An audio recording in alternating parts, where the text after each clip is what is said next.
E agora a gente viaja para o Rio de Janeiro para saber quais são as últimas notícias de lá com o Rodrigo Viga, aproveitando que ele está em frente ao Palácio Guanabara. Eu já começo perguntando sobre o processo de impeachment de Wilson Witzel, Rodrigo Viga. Mais um capítulo hoje, né, Kalina? O relator do processo de impeachment, o deputado Valdec Carneiro, do PT, está entregando logo mais o relatório. Ele diz que vai ser apenas um parecer, não vai ser o voto, mas a gente sabe que ele vai votar favoravelmente a continuidade desse processo de impeachment. A sessão para analisar o relatório, para que o relator dê o seu voto e os demais integrantes da comissão mista também se manifestem, deve acontecer na quinta-feira da semana que vem. E muito provavelmente, essa é a tendência, esse relatório vai ser aprovado, dando continuidade ao processo que só vai ser só vai ser concluído na virada de janeiro para fevereiro do ano que vem, que eu estou chamando de juízo final do governador afastado Wilson Witzel, que já fala até na possibilidade de pedir asilo político no Canadá, porque se sente, de certa forma, perseguido por pessoas e instituições aqui no Rio, aqui no Brasil. Kalina. Todos eles se sentem perseguidos, né, Viga? Agora, tem candidato preso no Rio de Janeiro?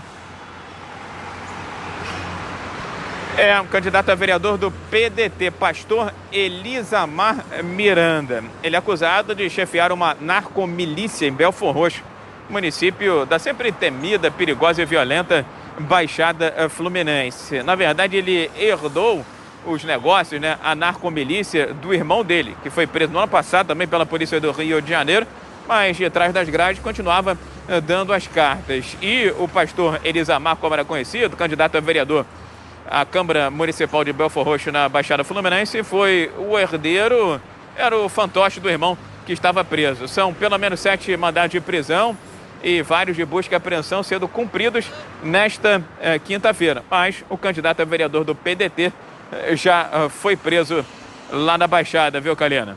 Ô Viga, e a polícia vai fazer a reconstituição do crime da morte do menino que motivou decisões no STF? Você lembra desse caso, com certeza, Kalina, nosso ouvinte internauta também.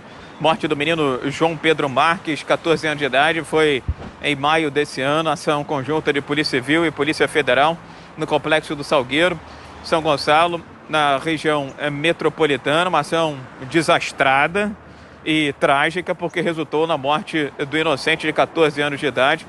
O Ministério Público, inclusive, chegou a pedir à polícia e à justiça para que fizesse uma espécie de nova avaliação sobre o tiro que matou o menino, atingiu a barriga dele. No entanto, esse pedido foi negado pela Justiça Fluminense, porque a perícia da Polícia Civil foi inconclusiva. O que a perícia concluiu? Que realmente a arma partiu de um fuzil, mas era impossível detectar de que arma precisamente, se era efetivamente da polícia, de onde partiu o tiro fatal que matou o menino de 14 anos de idade. Por conta dessa morte, desse inocente, veio aquela decisão do Supremo Tribunal Federal de restringir a atuação das polícias nas comunidades e áreas carentes do Rio de Janeiro só quando as ações forem essenciais. Essa reprodução simulada, eu prefiro reconstituição, porque aprendi assim e continua sendo assim, é a partir das 10 horas e vai ter muita gente por lá.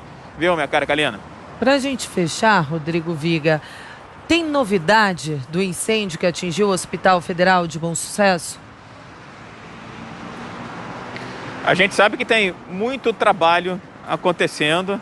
Os bombeiros continuam lá contendo a fumaça que persiste em exalar, agora em menor intensidade.